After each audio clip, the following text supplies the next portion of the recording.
Welcome to Hacking Your Leadership. I'm Chris, and welcome to this week's Thoughtful Thursday. Don't forget to follow us on Instagram at Hacking Your Leadership and leave us a review on iTunes. And if you haven't done so yet, check out our new YouTube and Patreon pages. The links are in the podcast description below. For this week's episode, I want to talk about time, specifically where you spend yours. But first, here's one short ad from a sponsor. This morning I was scrolling through LinkedIn and I came across a Charlie Rose interview video of Bill Gates and Warren Buffett from about 4 years ago. In it, Gates recounts a story of the time Warren Buffett taught him the importance of time. They were comparing calendars, and Bill's calendar was completely full, end to end, every minute of every day accounted for with people. And he looked at Buffett's calendar, and Buffett's calendar was virtually empty. It had a couple, maybe 3 or 4 events for the entire week. And Bill Gates said, you know what, why is this? How can you possibly have none of these other events on here? How come you have so little on your calendar? And Buffett said, there's a lot on the calendar that isn't written down there, but it's my time. It's my time for me.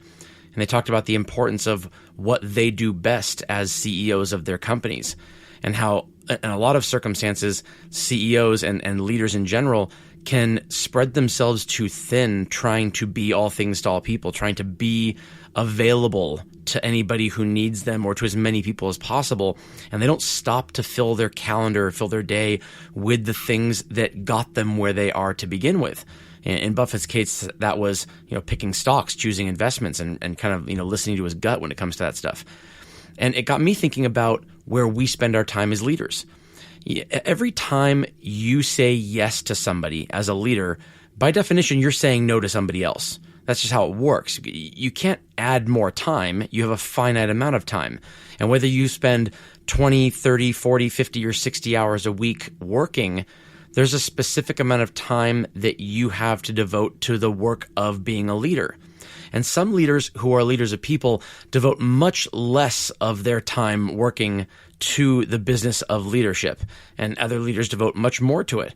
Every job is different, and you have to kind of figure out what works for you.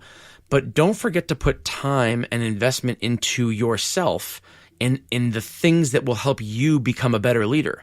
The things that will help make sure that the time you spend, the things on your calendar that you think are important enough to add to a space in that calendar, which is really, really valuable real estate if you think about it. And if you value your time and you think about the things that you can do to make yourself a better leader, so that when you are engaging those interactions and in those appointments on your calendar, that you are giving those people the best of what you have, you're not going to be able to do that unless enough of your calendar is also filled with things that will make you a good leader for those people. And I'm not just talking about reading leadership books or listening to leadership podcasts. I'm talking about the things that make you a better person as a whole. Things like exercise, meditation, spending time with your kids if you have them, going to church if that's what you do. All of these things that let us show ourselves that we care about ourselves as much as we care about the people that we are entrusted with leading. Being available to your people is important, but it can't come at the expense of yourself. After all, on the airplane, it always says, make sure you secure your own oxygen mask before you put on others. Thanks for listening, and have a great day.